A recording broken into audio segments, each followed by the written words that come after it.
అందరికీ నమస్కారం అండి. ఆనందలహరులతో జీవితాన్ని గడపడానికి రమాస ఆనందలహరికి స్వాగతం. ఛానల్ సబ్స్క్రైబ్ చేయండి, లైక్ చేయండి, షేర్ చేయండి. కాశీఖండము 9వ అధ్యాయం ఇప్పుడు చెప్తున్నామండి. అప్సరసల లోకము. విష్ణుదూతలు, ఓ శివశర్మ, ఇది అప్సరసల లోకము. ఇచ్చట అప్సరసలు నివసింతురు. వీరు ఇంద్రాదేవతలకు ప్రీతిపాత్రులైన వేశ్యలు. క్షీరసాగర మదన సందర్భమున జన్మించినారు. తమ హావభావాలతోనూ శృంగార క్రియలతోనూ మధురాలాపములతోనూ యువకుల మనస్సులను ఆకర్షించుందురు. కామరూపములను ధరింపగలవారు. ఊర్వశి, మేనక, రంభ, తిలోత్తమ మున్నగు 60,000 మంది ప్రధాన అప్సరసులు. వీరుగాక ఇతర స్త్రీలు కూడా ఉన్నారు. వీరందరూ స్థిరమైన యవనము లావణ్యము కలవారు. స్వేచ్ఛగా సంచరించేవారు. మాసోపవాసములు చేసి దైవయోగం వల్ల 1, 2, 3 పర్యాయములు బ్రహ్మచర్యం వలన భ్రష్టులైన వారు ఈ లోకంలో నివసింతురు. విధిపూర్వకంగా కామనివ్రతం చేసిన వారు సైతము ఈ లోకమునకు వచ్చెదరు. పతివ్రతయగు స్త్రీ వరుణ్చే బలాత్కరింపబడి భర్తృబుద్ధితో ఎప్పుడో ఒకసారి భోగించో ఈ లోకమున వసించును. ఏ స్త్రీ అయినను కన్యగా ఉన్నప్పుడు దేవ రూపంతో భోగించి ఆ వృత్తాంతమును స్మరించుచు జీవితాంతము బ్రహ్మచారిణిగా ఉన్నచో ఈ లోకమున దివ్య భోగములతో వసించును. భర్త దూరదేశానికి వెళ్ళినప్పుడు సదా బ్రహ్మచర్యం పాటించు. దైవయోగం వలన ఒక్కసారి బ్రహ్మచర్య వ్రతం నుండి భ్రష్టులైన స్త్రీలు కూడా ఈ లోకము నివసించరు. సుగంధ పుష్పాలు, సుగంధ ద్రవ్యములు, మంచి వస్త్రములు, తాంబూలములు, శయ్య, ఆభరణములు, ఏకాంత మందిరంలోకి అవసరముగు సామగ్రి, బ్రాహ్మణ దంపతులను పూజించి ప్రతి సూర్య సంక్రమణమున అమావాస్య ఆదివారం కూడిన రోజున కామ్యభోగ దానములు ఇచ్చిన స్త్రీలు సైతము అప్సరాలోకమున కల్పకాలము వసింతురు. ఇంతలో వారి విమానము సూర్యలోకమును సమీపించినది. సూర్యలోకము. ఏకచక్ర రథంపై అసూరుని సారథ్యంలో అతి వేగముగా వెళ్ళుచూ కనిపించిన సూర్యభగవాన్నకు శివశర్మ నమస్కరించినాడు. సూర్యుడు వారి నమస్కారాన్ని తన కనుబొమ్మల కదలికలతో స్వీకరించి క్షణములో అతి దూరం వెళ్ళినాడు. శివశర్మ కోరికను మన్నించి విష్ణుదూతలు సూర్యలోక విశేషాలను వివరింపసాగిరి. సూర్యుడు సర్వభూతములకు నియంత, పరమకారణము, నామగోత్ర రూపాదులు లేనివాడు. సూర్యుని భ్రూభ్రంగమును అనుసరించి జగత్తు యొక్క సృష్టిలయములు జరుగును. సూర్యుడు సర్వభూతాంతరయామి, వేదపురుషుడు. సూర్యమండల అంతర్గత పురుషుడను నేను అను నిశ్చయాత్మక బుద్ధితో బ్రాహ్మణులు సూర్యుని ఉపాసింతురు. అన్యులను ఉపాసించి బ్రాహ్మణులు అంధతమసంలో ప్రవేశింతురు. బ్రాహ్మణులు సకాలంలో గాయత్రిని ఉపదేశం పొంది త్రికాలములందు గాయత్రీ జపం చేయని వారు 7 రోజుల్లో పతితులగుదురు. ఉదయము అర్ధోదయం వరకు సూర్యునికి సమ్ముఖంగా నిలబడి జపం చేయాలి. సాయం సమయంన నక్షత్రోదయం వరకు ఆసనస్థుడై సూర్యునకు సమ్ముఖంగా జపం చేయాలి. మధ్యాహ్న సంధ్య సూర్యుడు పడమటి దిక్కుకు మరల వరకు సూర్యోన్ముఖుడై చేయాలి. కాలమును అతిక్రమింపక సకాలమునకు ఎదురు చూడాలి. మందేహ రాక్షసుల దేహనాశనం కొరకు సూర్యభగవానుడు ఉదయాస్త సమయములందు బ్రాహ్మణులు మంత్రసహితంగా ఇచ్చు 3 అర్ఘ్యములను కోర్చుండును. సకాలంలో సూర్యోపాసన చేసిన ఎడల ఆయుష్, ఆరోగ్యము, ఐశ్వర్యము, ధనరాశి, పశు సమృద్ధి, అష్టవిధ భోగములు, స్వర్గమోక్షములు లభించును. అన్ని విద్యల కంటే, అన్ని మంత్రముల కంటే ఓంకారంతో కూడిన గాయత్రి గొప్పది. గాయత్రితో సమానమగు మంత్రము లేదు. కాశీతో సమానమగు పట్టణము లేదు. విశ్వనాథంతో సమానమగు లింగము లేదు. ఇది ముమ్మాటికి సత్యము. గాయత్రి వేదమాత, బ్రాహ్మణులకు తల్లి. తనను గానము చేసిన వారిని రక్షించును కావున గాయత్రి అని పేరు సార్థకము. గాయత్రిచే చెప్పబడు దేవత సూర్యుడు. రాజర్షి విశ్వామిత్రుడు గాయత్రి మంత్ర ప్రభావం వలన బ్రహ్మర్షి అయి భువనాంతర సృష్టికి సమర్థుడైనాడు. త్రికాల గాయత్రి జపం వలన బ్రాహ్మణుడగును. గాయత్రి త్రిమూర్తి స్వరూప, వేదత్రయ రూప. సూర్యభగవానుడు బ్రహ్మ, విష్ణు, మహేశ్వరుల స్వరూపుడు. సర్వ తేజోరాశి, కాలస్వరూపుడు, కాలప్రవర్తకుడు, సర్వవ్యాపకుడు, అనాది నిధనుడు. మాతృగర్భము నుండి ఉత్పన్నుడగుచుండును. సర్వతోముఖుడు. సౌరమంత్రాలతో సూర్యుని ఉపాసించి బ్రాహ్మణులు సూర్యలోకమున వసింతురు. పుష్యమి, హస్త, మూల, ఉత్తరాషాఢ, ఉత్తరాభద్ర, ఉత్తర ఫల్గుని నక్షత్రములతో కూడిన ఆదివారం చేసిన పనులు సఫలములగును.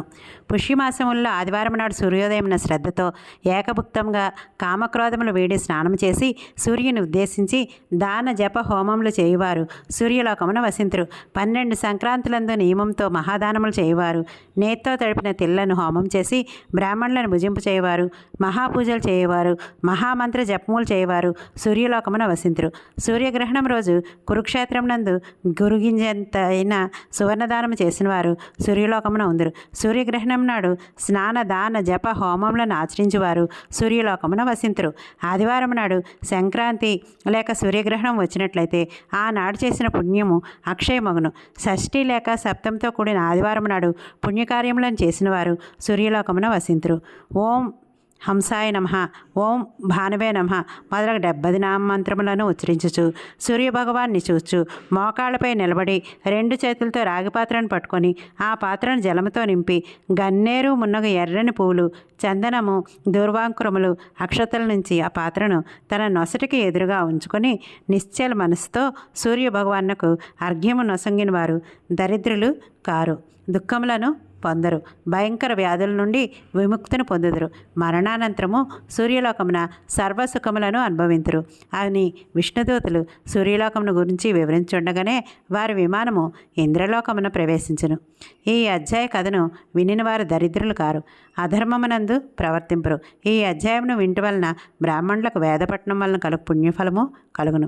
బ్రాహ్మణులు, క్షత్రియులు, వైశ్యులు ఈ ఉత్తమ కథను వింటి వలన సర్వపాపవర్జితులై ఉత్తమ గతిని పొందెదరు. 10వ అధ్యాయము ఇంద్రలోకము, అగ్నిలోకము. విష్ణుదూతల శివశర్మతో, ఓ శివశర్మ, ఇది ఇంద్రుడు నివసించే అమరావతిపురం. విశ్వకర్మ తన తపోబలంతో ఈ లోకాన్ని నిర్మించినాడు. ఇక్కడ స్వచ్ఛమగు సౌదకాంతులు పగలు కూడా వెన్నెల వెలుగులను తలపించుండును. ఇచ్చటి స్త్రీలు స్వచ్ఛమైన గోడలలో తమ ప్రతిబింబాలను చూసుకొని పరస్త్రీల నుండి భ్రమం చెందుతుందరు. ఇచ్చటి భవనాలు ఇంద్రనీలమణ కాంతులతో శోభాయమానముగా ఉండును. ఈ లోకవాసులు చంద్రకాంత శిలల నుండి జాలువారు స్వచ్ఛమైన జలాన్ని కలశాలతో తీసుకొని తమ అవసరాలకు ఉపయోగించుకుందరు. కల్పవృక్షము, చింతామణి, కామధేనువు, ఉచ్చైవస్త్రము, ఐరావతము, పారిజాతము, నందనవనము దేవతల అవసరాలను తీర్చుండును. 33 కోట్ల దేవతలు ప్రతిరోజు ఇంద్రుని సేవించటకు సిద్ధంగా ఉందరు. స్వర్గంలో ఇంద్రపదవియే గొప్పది. ముల్లోకాల ఐశ్వర్యము ఇంద్రుని వైభవంతో సరతూగదు. 100 అశ్వమేధ యాగములను చేసిన వారు ఇంద్ర పదవిని పొందుదురు. అగ్ని మున్నగు సప్తదిక్పాలకుల పురముల వైభవములు అమరావతిపురపు ఐశ్వర్యంతో సమానము కావు. ఇంద్రునకు సహస్రాక్షుడు, దివస్పతి, శతక్రతు అని పేర్లు కలుపు. అగ్నియాది సప్తధికృతులు ఇంద్రుని సేవింతురు. నారదాది మునిగణము ఆశీర్వాదములతో స్తుతించుందురు. ఇంద్రుని స్థిరత్వమే ముల్లోకముల స్థిరత. ఇంద్రుని పరాజయము ముల్లోకములకు అపజయము. దైత్య మానవ గంధర్వాదులు ఇంద్రవదనముకై తపస్సు చేయుదురు. 100 అశ్వమేధ యాగములను నిర్విఘ్నముగా చేసిన వారు ఇంద్ర పదవిని పొందుదురు. 100 యజ్ఞాలు పూర్తి చేయలేని వారు జ్యోతిష్ఠోమాది యజ్ఞములను చేసిన బ్రాహ్మణులు అమరావతిలో నివసింతురు. తులాపురుషాది మహాదానములు చేసిన వారు, యుద్ధంన వెన్ను చూపిన వారు, రణరంగంలో పోరాడుచు మరణించిన రాజులు, యజ్ఞశీలురు ఇంద్రలోకమున వసింతురు. అగ్నిలోకము. ఓ శివశర్మ, ఇది అత్యుష్మతి అని పేరు గల అగ్నిలోకము. అగ్నిదేవుని ఉపాసకులు, సత్వగుణము కలిగి జితేంద్రులైన పురుషులు, సత్వగుణ సంపన్నులై భర్తతో పాటు అగ్ని ప్రవేశం చేసిన స్త్రీలు, అగ్నిహోత్ర తత్పరులైన బ్రాహ్మణులు, అగ్నిని సేవించి బ్రహ్మచారులు, పంచాగ్నివ్రత పరాయణులు, చలిమంట నిమిత్తము కట్టెలను ఇచ్చినవారు, అగ్నికుండములను తయారు చేసినవారు, అనాథ ప్రతి సంస్కారం చేసినవారు, జఠరాగ్ని వృద్ధికి ఔషధములను ఇచ్చిన వైద్యులు, యజ్ఞమునకు అవసరము వస్తువులను ధనమును ఇచ్చినవారు అగ్నిలోకము నివసింతురు. ద్విజులకు అగ్నియే ముక్తి ప్రదాత, అగ్నియే గురువు, దేవత, వ్రతము, తీర్థము. అగ్నియే సర్వము. అగ్ని వలన అపవిత్ర వస్తువులు పవిత్రములగట వలన పావకుడు అని పేరు అగ్నికి సార్థకము. వేదవేత్తయే అగ్నిని విడిచిన బ్రాహ్మణుడు వేదవేత్త కాదు. అగ్ని సర్వప్రాణులకు అంతరాత్మ. ఉదరమున ఉండి ఆహారమును పచనం చేయును. స్త్రీల గర్భస్థ మాంసపిండములను బాధింపడు. సృష్టి స్థితి లయకారకుడు. మహాదేవుని 3వ నేత్రమును ప్రకాశింపచేయవాడు. ఈశ్వరుని తైజసీమూర్తి. దేవతలు అగ్ని భుజించిన ధూపదీప నైవేద్యాదులను సేవింతురు. అగ్ని ఆగ్నేయ దిక్కునకు అధిపతి అయిన వృత్తాంతమును వినుము. పూర్వము నర్మదా నదీ తీరమునందలి నర్మపురమునందు విశ్వానరుడను శివభక్తుడకు ముని కలడు. ఇతడు శాండిల్య గోత్రుడు, వేదాధ్యయనపరుడు, సర్వశాస్త్రార్థ విధుడు, బ్రహ్మచర్యాశ్రమ నిష్ఠుడు. ఒకనాడు బ్రహ్మచర్య, గృహస్థ, వానప్రస్థ సన్యాసాశ్రమంలో ఏది శ్రేష్టమా అని సహేతుకంగా ఆలోచించినాడు. 4 ఆశ్రమంలోని గుణదోషాలను భావించినాడు. అన్ని ఆశ్రమాల వారికి పశుపక్షాదులకు జీవన కారణమైన గృహస్థాశ్రమమే సర్వోత్తమమనే నిశ్చయానికి వచ్చినాడు. తనకు అన్ని విధాలా తగినట్టి శుచిష్మతిని వివాహం అన్నాడు. షట్కర్మ నిరతుడై అనుకూల దాంపత్యంతో ధర్మార్థ కామములను ఆర్జించుండెను. కర్మకాండ నెరింగిన విశ్వానరుడు ప్రతిరోజు పూర్వాహ్నమున దేవకర్మను, మధ్యాహ్నమున మనుష్యకృత్యమును, అపరాహ్నమున పితృకార్యమును నిర్వర్తించినాడు. చాలా కాలం గడిచింది. స్వర్గ సాధనమైన సంతానం కలగలేదు. ఒకనాడు సుచిష్మతి మహేశ్వర సదృశుడైన పుత్రుని తనకు అనుగ్రహింపమని భర్తను ప్రార్థించింది. విశ్వానరుడు సమాధిస్థితుడై క్షణము ఆలోచించినాడు. మహాదేవుడే ఆ ముఖంలో ఉండి ఆ విధంగా పలికించినాడని తలంచినాడు. అవశ్యం అలాగే జరుగుతుందని భార్యను ఓరడించినాడు. వెంటనే విశ్వానరుడు తపస్సు చేయుటకై విశ్వనాథుడున్న కాశీకి చేరుకున్నాడు. మణికర్ణికను చూసి వందల జన్మల నుండి ప్రాప్తమైన తాపత్రయమును విడిచెను. విశ్వనాథాది సర్వలింగమును దర్శించినాడు. సకల కుండాల్లోనూ వాపీకోప సరస్సుల్లోనూ స్నానం చేసినాడు. వినాయకులందరినీ, గౌరులందరినీ, కాలభైరవుని, దండపాణిని, ఆదికేశవ ప్రముఖ విష్ణుమూర్తులను, లోలార్కాది ఆదిత్యులను చూచి నమస్కరించినాడు. తీర్థవిధులను నిర్వర్తించినాడు. బ్రాహ్మణులను, యతులను భోజనాదులచే సంతృప్తులను చేసినాడు. మహాపూజోపచారములతో సమస్త లింగములను భక్తిపూర్వకంగా పూజించినాడు. ఓంకారేశ్వర, కృతివాసేశ్వర, కాళేశ్వర, వృద్ధకాళేశ్వర, కలశేశ్వర, కేదారేశ్వర, కామేశ్వర, చంద్రేశ్వర, త్రిలోచనేశ్వర, జ్యేష్ఠేశ్వర, దశాశ్వమేధేశ్వర, జంబుకేశ్వర, జై గీషవ్యేశ్వర, ఈశానేశ్వర, ద్రుమిచండేశ్వర, దృక్కేశ్వర, గరుడేశ్వర, గోకర్ణేశ్వర, గణేశ్వర, డుండిగణేశ, ఆశాగణేశ, సిద్ధిగణేశ, ధర్మేశ్వర, తారకేశ్వర, నందికేశ్వర, నివాసేశ్వర, ప్రతీశ్వర, ప్రీతికేశ్వర, పర్వతేశ్వర, పశుపతినాథ, బ్రహ్మేశ్వర, మధ్యమేశ్వర, బృహస్పతీశ్వర, తిలభాండేశ్వర, భారభుతేశ్వర, మహాలక్ష్మీశ్వర, మరుతేశ, మోక్షేశ, గంగేశ్వర, నర్మదేశ్వర, మార్కండేయేశ్వర, మణికర్ణీశ, రత్నేశ్వర, యోగినీపీఠము, యమునేశ్వర, లాంగలీశ్వర, శ్రీమద్విశ్వేశ్వర, అవిముక్తేశ్వర, విశాలీక్షేశ్వర, వ్యాఘ్రేశ్వర, వరాహేశ్వర, వ్యాసేశ్వర, వృషభధ్వజ, వరుణేశ్వర, విధీశ్వర, వశిష్ఠేశ్వర, శనీశ్వర, సోమేశ్వర, ఇంద్రేశ్వర, స్వర్ణీనేశ్వర, సంగమేశ్వర, హరిశ్చంద్రేశ్వర, హరికేశేశ్వర, త్రిసంజేశ్వర, మహాదేవ, ఉపశాంత శివ, భవానీశ్వర, కపర్దీశ్వర, కందుకేశ్వర, యజ్ఞేశ్వర, మిత్రావరుణేశ్వర అను లింగాల్లో శీఘ్రముగా పుత్రప్రదము ఏ లింగమా అని విమర్శ చేసినాడు.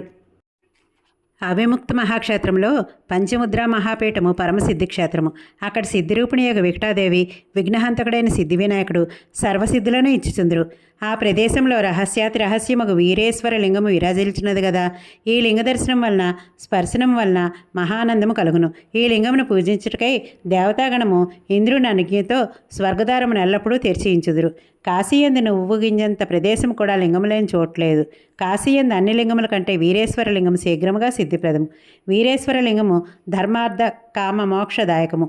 పూర్వము పంచస్వనుడు అని గంధర్వుడు, స్వచ్ఛ విద్యుడను విద్యాధరుడు, వసుపూర్ణుడను యక్షరాజు వీరేశ్వరిని ఆరాధించి పరమసిద్ధిని పొందిరి.